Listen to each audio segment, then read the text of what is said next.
there's lots known about what predicts success in different domains across the lifespan, let's say.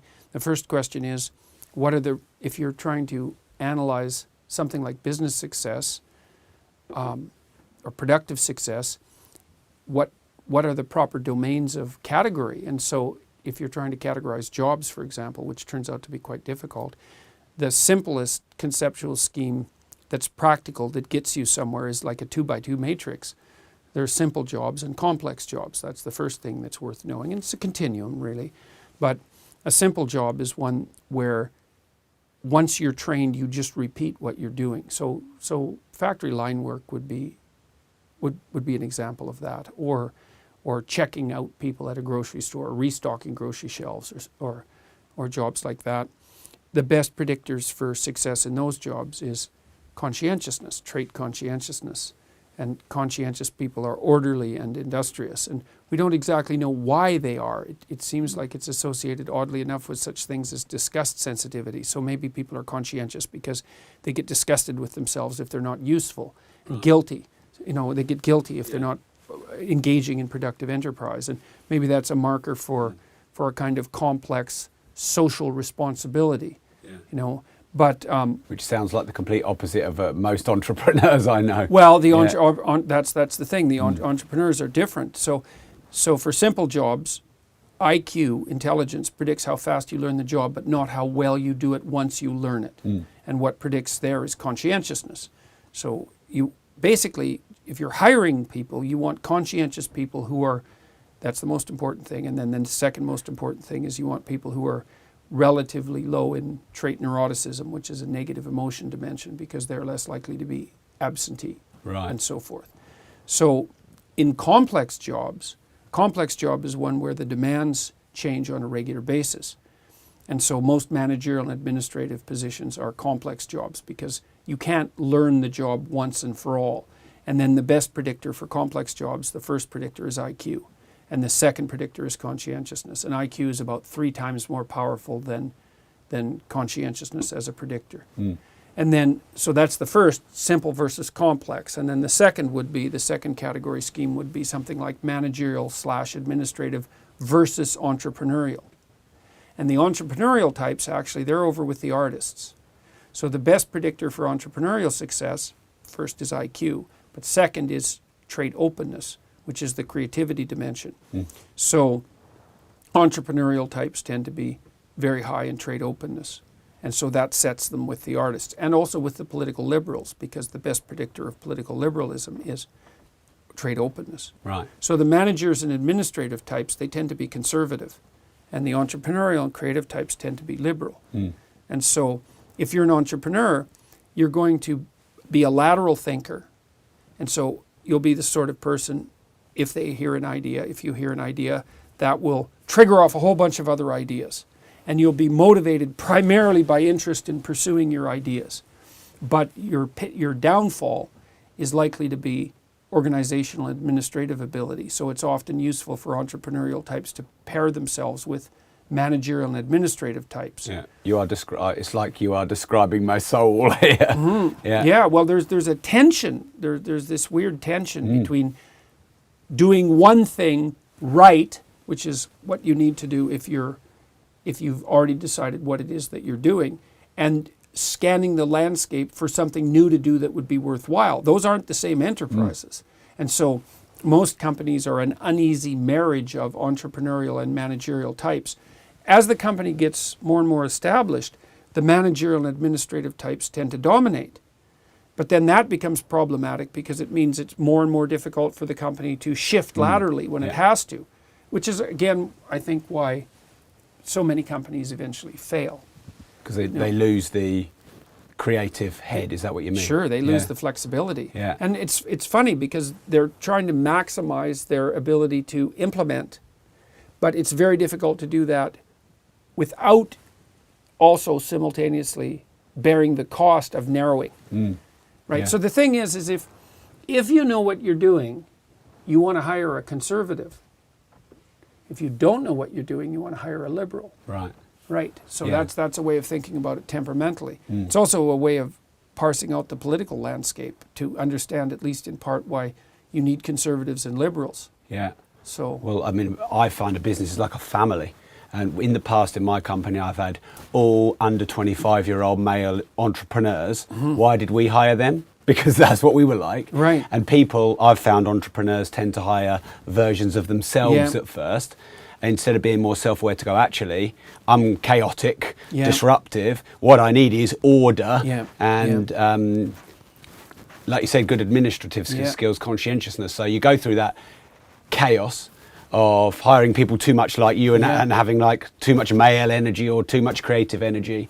Then you maybe react and hire a lot of administration and conscientiousness, and then you maybe lose the soul in your company. And then the creative's trying to drag the company forward. Feels like he's getting held back by evereverody. well, and it is. It is. But the funny it's needed to hold him back, but they've got to let him go as well, or her, haven't they? Otherwise, that's the problem.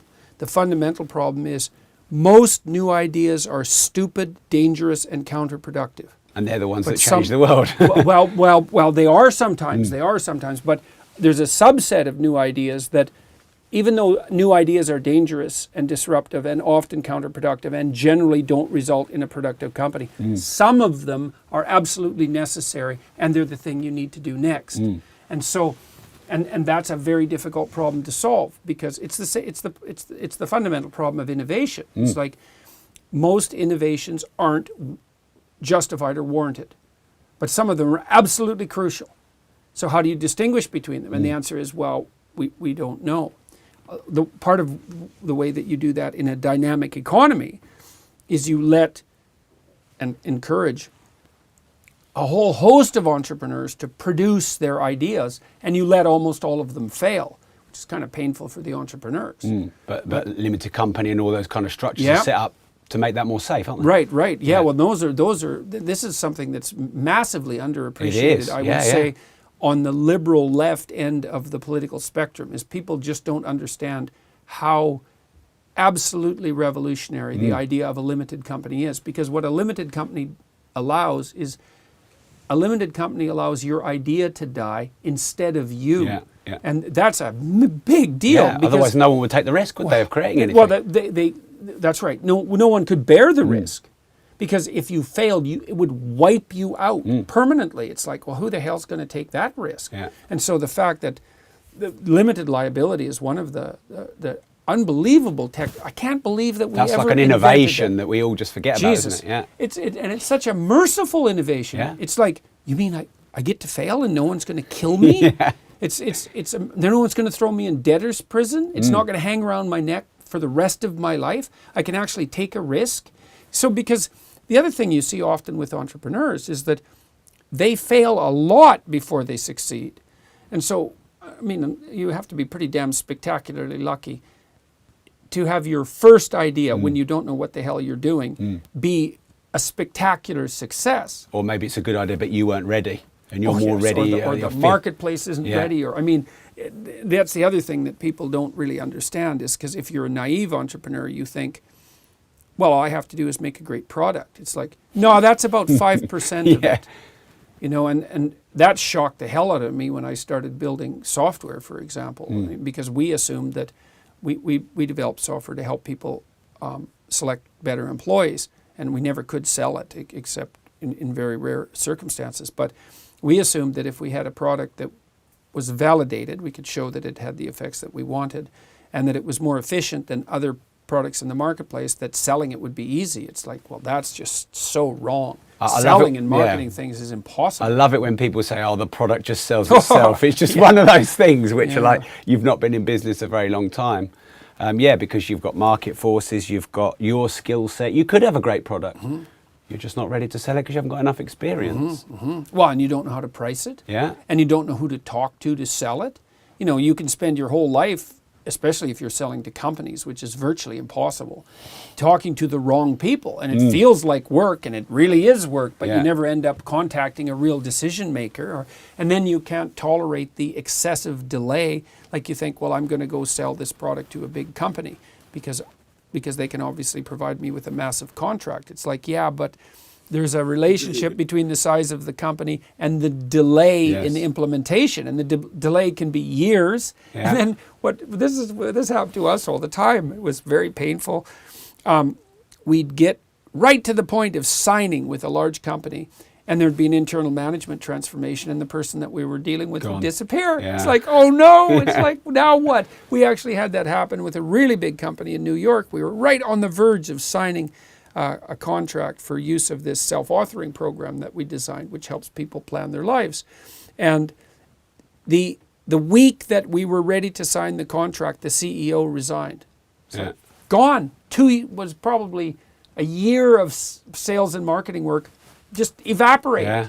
You know, and you don't get paid for any of that. You get no reward for getting 364 days down the 365 days. You certainly don't. Well, and it's also really easy for one of the things that tech incubators do really badly, I think, is they do lots of things really badly, generally speaking.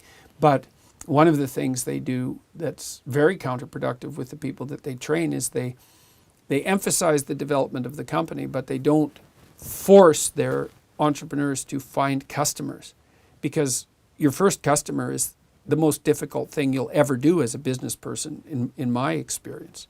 To find someone who will actually pay you that first time. That isn't your mum. Yeah, that's right. Well, that's right. That isn't a family member. That's an actual customer. Yeah. And the other problem that people face when they're trying to sell a new product is one of the ways that people decide whether they're going to buy something is whether or not A, they know anyone else who's already bought it, or B, if there's other people in their domain that are already using it. And if your sales pitch is, well, no, this is new and revolutionary, you think, well, that's a wonderful sales pitch. It is like it is if you're talking to someone who's entrepreneurial and risk-taking and interested in revolutionary ideas. But if you're talking to a middle manager in a company, the last thing that person wants to hear is, well, you could be a risk-taker and introduce this into your company. The person's thinking, I don't want to put my job or reputation on the line for your product, even if it is revolutionary, in part because if it succeeds, I probably won't be rewarded for its success. So when we were selling our employee selection software, for example, we were academics, and so there was lots of things we didn't know about business.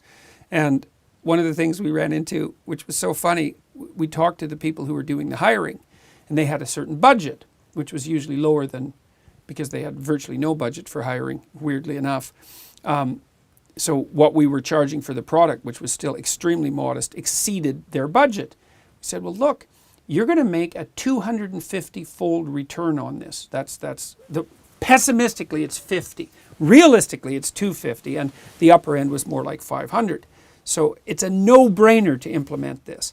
It's like, well, we're budgeted on the cost side. What do you mean? Well, if we hire more productive employees, we won't be rewarded for that. We'll just be punished for spending more money at the outset. I thought, well, we can't even talk to you because I'm trying to sell you something that will benefit your company, but for you, as the decision maker, there's nothing but risk in implementing the new process. So that just blew me away. It's like, oh, I see. The hiring budget and the productivity budget aren't associated. So that's like a fatal impediment to our sales process.